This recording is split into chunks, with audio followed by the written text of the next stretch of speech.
Ang tanang butang ilawom sa atong pagatiman ug walay laing Dios nga imong kasanghiran sa imong mga hukom. Ang imong kusog mao ang tinubdan sa hustisya. Makapakita ka og kaluoy sa matag usa, kay ikaw Ginoo man sa tanan. Nagapakita ka sa imong kusog sa dinga nga ang mga tao may katahap sa kahigpit sa imong gahom. Ug gisinutan mo si bisan bisa nga nahibalo sa imong gahom, apan nangaha sa dili pagpanumbalong din. Bisan aduna kahigpit nga gahom, apan usa ka kamaluluyon nga maghuhukom. Makabuhat ka unta bisan unsa batok ka namo sa bisan unsang panahon nga gusto mo. Apan hinay ano, limanduan mo Ginoo kami sa dakong pagpaili. Pinaagi sa mga butang sa imong nabuhat nga gitudlo nimo sa imong katawan nga usa ka tawo nga matarong kinahanglan usab nga maluluyon. Ingatagan mo ang imong katawan ug dakong paglaom, pinaagi sa pagtugot kanila sa paghinusod sa ilang mga sala. Ang pulong sa Ginoo.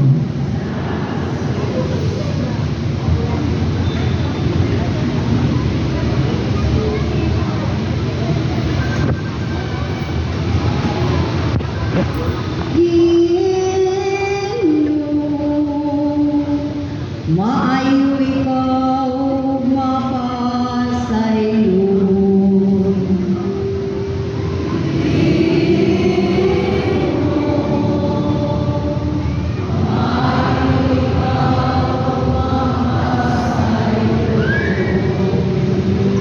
Ikaw, Ginoo, maayo mapasaylo. Puno sa kaluoy alang sa tanan nga nagasangpi ka nimo. Patalinghugi o Ginoo ang akong pag-ampo, o pamatia ang tino sa akong pangamuyo.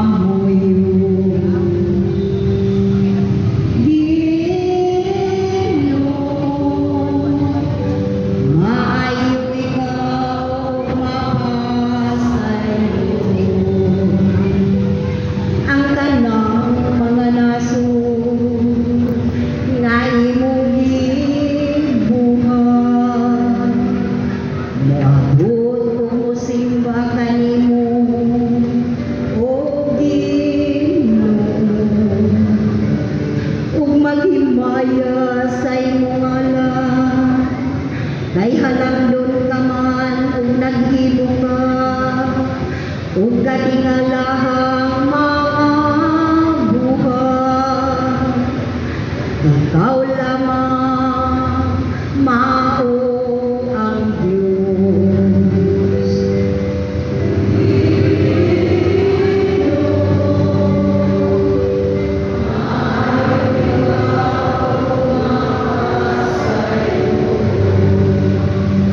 Ikaw, Ginoo, mao'y usa ka Diyos nga maluluyon ug mahigugmaon, dugay nga masuko, puno sa kaluoy. Ug kamatayumanon lingi ako, ug kaluoy ako. Ihatag ang imong kusog ngadto sa imong sulubon.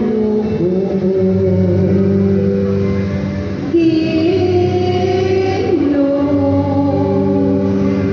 maayo ikaw mapasaylo.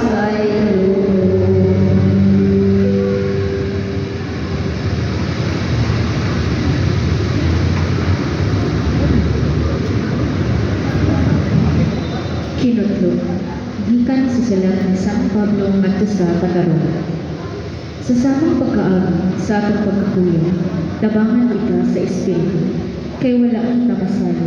Usaon ako pag-angko ang Espiritu, mismo mga liyog sa Diyos, alang kanato. Uban sa mga pagagulo, nga dili ikasaysay, ug ang Diyos nga nasayon sa kasing-kasing sa tao.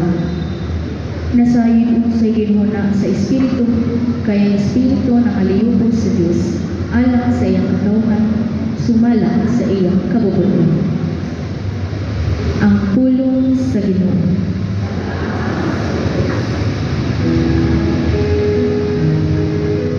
Ang Ginoo nga naa ninyo.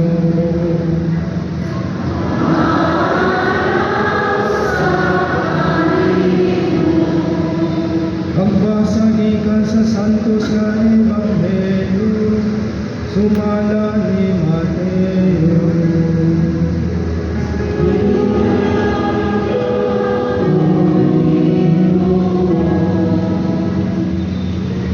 Unyang misugilon si Jesus ngadto sa katawhan ug laing sambingay. Ang gingharian sa langit sama sa usa ka tawo nga nagpugasod maayong dinhi dito sa iyang uma. Usa ni ana kagabi samtang nangatulog ang tanan, usa ka kaaway niadto ug misabot og liso sa mga sagbot-sagbot sa trigo. Kung unya idiya, sa nakatubog na ang mga tanong kung sugod na sa pagbuswa ang mga uhay, diha pamainhin ang mga sagbot. Ang mga sulugoon sa dagiya miduol kaniya umiingon, Sir, maayong binhi ang itugas mo sa imong uma, busa diin madikan ang mga sagbot. Siya mitubag, usa ka kaaway ang naghimo niini. Sila nangutana kaniya, gusto ka bang pangikon namo ang mga sagbot? Siyang mitubag, ayaw. Kaysa inyo unyang pagpangibot sa mga sagbot, maapil unya kaibot ang trigo. Pasandi ninyo nga ang trigo o ang mga sagbot magdungag tubo hangtod sa ting-ani, kay tingin turaon niya ang mga mangangani, ika ninyo pag-una ang mga sagbot. Bugbusa kini o inamay ngadto sa kalayo. Apan iduma ang trigo o hibusa dito sa akong kamali. Unya misugilon si Jesus ug laing sambingay.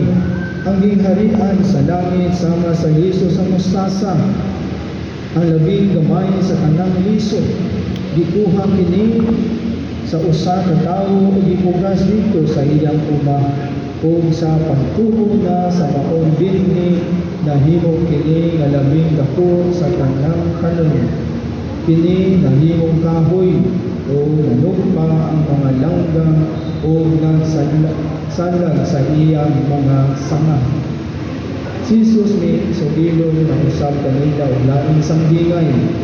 Ang gingharian sa langit sama sa pagpatubo sa pan. Gikuha kini sa usa ka babayi ug gisagol sa usa ka takos nga harina hangtod mitubo ang tibuok minasa. Si Jesus migamit og mga sambingan aron pagsugilon niini mga butanga ngadto sa mga tawo.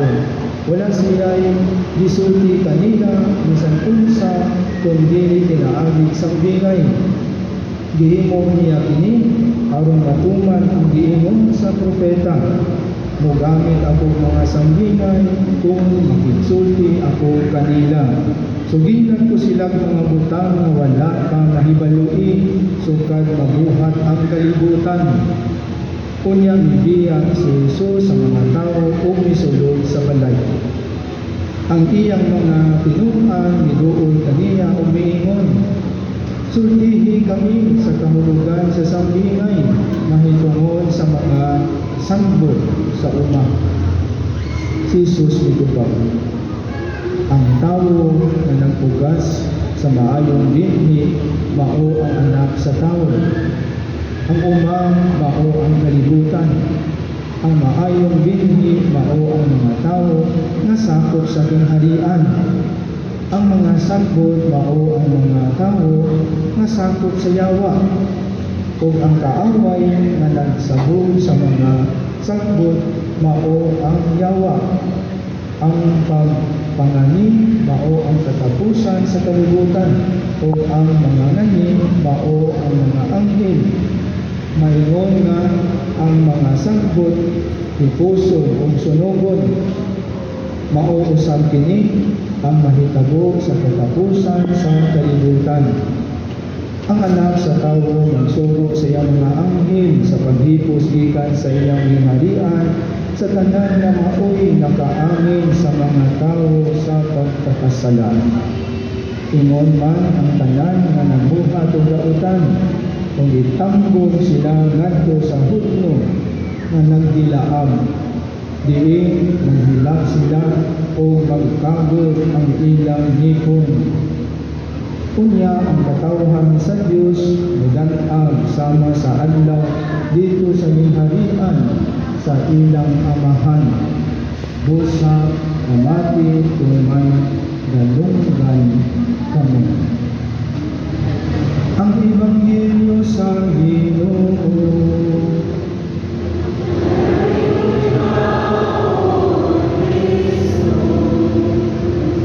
Dayon ka si Jesus si Maria angkol sa kahangturan. Mga igsoon, nakabatay dalunggan, pagkubang alasabot man ta, dali man sabto, no? Ang sambingay nga ipaambit ni Jesus kanato, sama po kung yaging Domingo, i-explain ko sa Ginoo ang pangutana ba nga ano kanila mga hangyo sa mga ang mga disipulos, ang sakop ni Jesus, ang kanila magihangyo, ang kahulugan sa sambingay may tumaw sa sagbot sa umah, wala man yapil, ang liso sa mustasa, o kaning pagpatubo sa pan. Ang kanitong liso sa mustasa, isangka naman natin na kami pagpatubo. Nabisag mo sa kagamay, sa iya pagkaliso, ang mustasa, ito binuhat man sa Ginoo.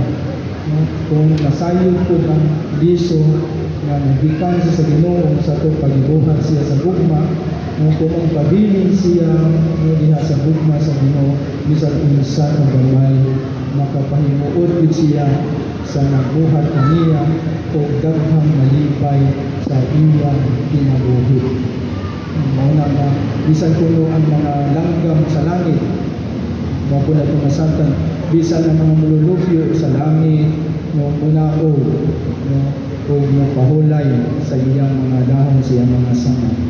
Anong ison, sa usa na ito ka wayamo, kapobre, na punaat ka sa grasya sa Ginoo, kanya nisalig ko ka sa Ginoo natin pagtuo kaniya siya mong nabuhat ka nato sa unsa ato ang kahulang gagamay din sa kalibutan kung hinumaon kita makapahinuod kita sa Ginoo o dili kita mawa sa iyang gugma dili kita sa likuan niya.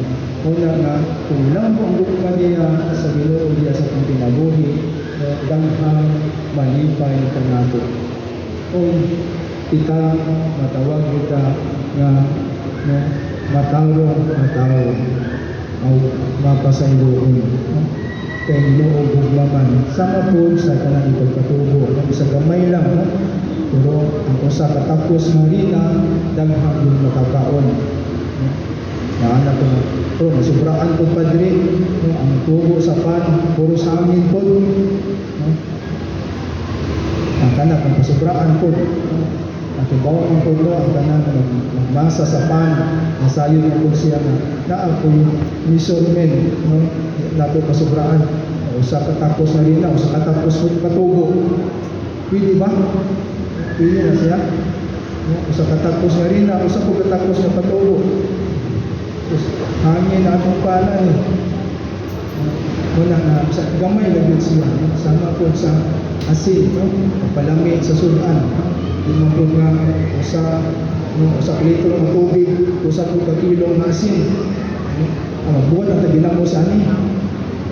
Dili po, Agosto tama lang sa sukat kami ang isang pag-maasin. Di po masubraan, dinadaot ang kong pinili. Nga kani po sambingay ni Jesus na hangyo po ng mga inunan na i-explain. Okay. Ang pangutanan ko gano'n naman na di ba mga tubuti sa kaliya sa una, ito lang mo, nakita mo yun na dautan mo, masangkot ba, itubo ng ang trigo, ang binhi, itubo na happy tapos na aksyon ng pamana, naapoy ng lubo ng mga sangkot. Ano di man nato ito dahil haron mahimsog yung tao, mahimsog ang tubo sa uhay, sa trigo. Ang problema ng doon kay ang kaning sanggol, mura mag-trigo god. Na kung dili ang mag-ani, dili expert kayo, ibon ani, maapil yun ang uhay, maapil yun ang trigo. Unang kano man ang Ginoo kadiya sa uma, ang iyang po ni pasanding ang kailangan sa tuyo. Kaya ang Ginoo po maluluy kong diya na ang po'y pasibol na masig magamit pa ni mga sagbot, mausap di ay ang sagbot sa kaluoy sa Ginoo, matakdan sa trigo. Malaon lang kung ang trigo matakdan sa sagbot na di nagkabamunga ang trigo. Muna na hindi mo tungkol sa iyang kaluoy, maluluyon, na naapoy pasabol na basig magamit pa niya yung sagbot. Muna ganit na ang hinaot ng kita, ang mga trigo kita sa Ginoo, sa may tumailan na trigo ta sa Ginoo, kuna ay gugma sa atong kinabuhi. Kung nagkamot ka makita matawon o maluluyon. O ginatimahinhan ang sobrang na maangkuon, maluol sa Ginoo, kung naa kanunay sa presensya. Okay, balo ta na naa ta sa presensya kanunay sa Ginoo. Kung naguyok lang sa iyang balaod, kung sa mga balaod sa Ginoo, ang iyang gugma. Kami gagmakan ka sa mga kinabuhi, hindi lang sa tuwang kinabuhi, kundi sa mga kinabuhi sa uwan o pagkamuha ni ini. Na di punta makaamuha ang taro ni ini kung di ka wata masayon kinsa ng nabuhat ka nato. Kung nasayon ka kung kinsa ng buhat ka nato, ang buhat na siyang gugma, mahimo, hinaon na kita, mahimo ka sa mahisama ka sa iyang kinaiya. Harong ulang mo paniya sa gugma. Una magsuon ko sa pamilya, mura po ni sa kada pamilya na ay malangit, na api dili malangit. O yun mo ani, hindi mo po ganyan Ginoo, wag ako mo ani din ni harong maghatag ng kalinaw, kundi ang pagkabahin-bahin diya sa pamilya na ay amahan, masupag sa ang mga anak, masupag sa ginikanan, nagkabahin-bahin. Kung kay na ay dool sa Ginoo, na ako'y dool sa mga yawa. Muna pangutanda, sa panahon ng ating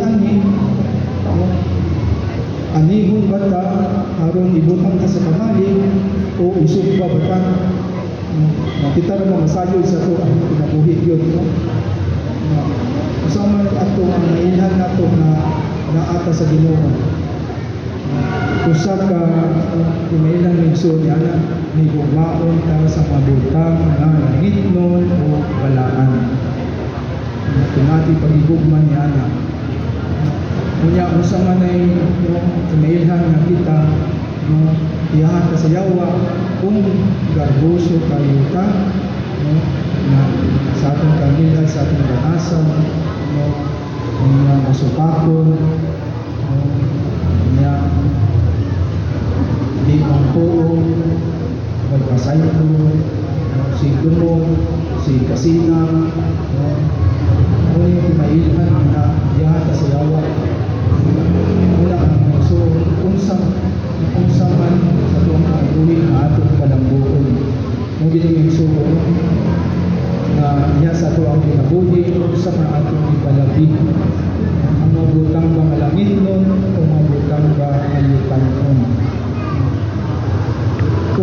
butang nga langit mo, makailang ka sa mga butang nga ikanpon nga atong nagamit ang mulambo ka sa guma.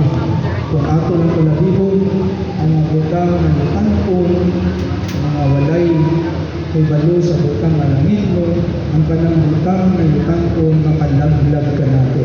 Attachment sa mga butang nga dumanda. Kung importante kayo, una sa tanan, ang pagigugma sa Ginoo. Kaya siya manabuhat sa tanan.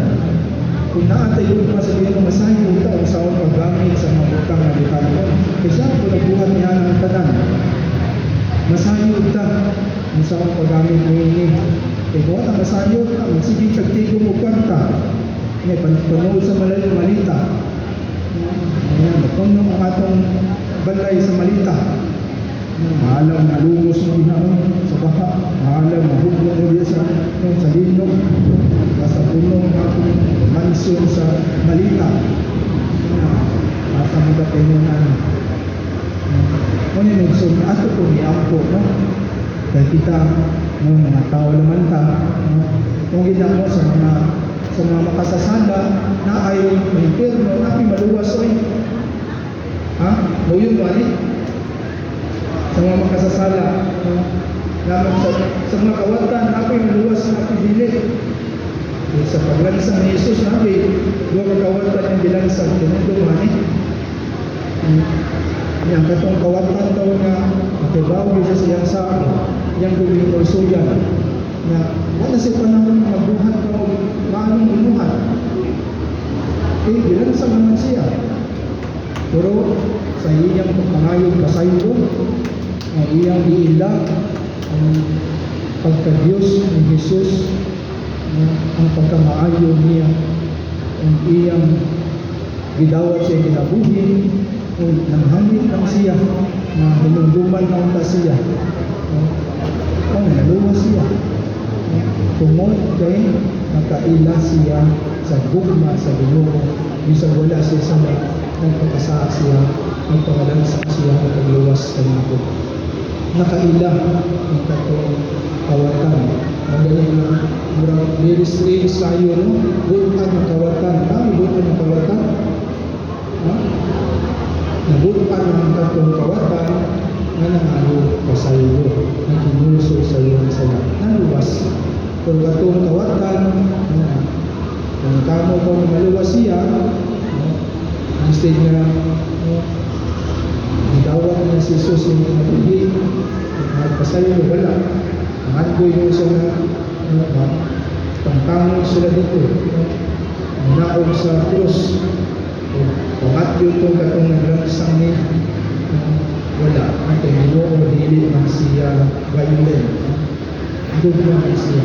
Kung ganyan na, isang sa ako ang kamalangan din sa kalibutan, kung atong ipaubos, atong darbo, kung may tagpasayo sa Ginoo, maniwas kita. Muna po kung mayroon sa atong panganginahan ng tungsunan, may naot, magkinig, pagtubo sa sagbog sa atong kinabuhi, makahibaw kita, paglikay ni ini, aron ang panahon sa pag-ani, dili ka ma-apil sa sunod. O ginagawa, mudang kita sa panganginahan. Pati ang Ginoo magsigi magputubukbo o abuno sa maayo o sa mga daotan. Magdepende nato o sa nato paggamit ang mga tubig ng ibuko, mga grasya ng ibuko sa Ginoo sa atong kinabuhi. Ang mga abuno nga niyang gihatag ka natin. Ang iunsa nato pagkalambog sa atong kinabuhi. Kung sa ako ni mga abuno o mga grasya, tubig, ang ibuko sa tura sa atong manunubos, asa man nato ni masinati diha sa iyang mga sakramento. Labi na yun na ang pagtambong sa iyang panihapon.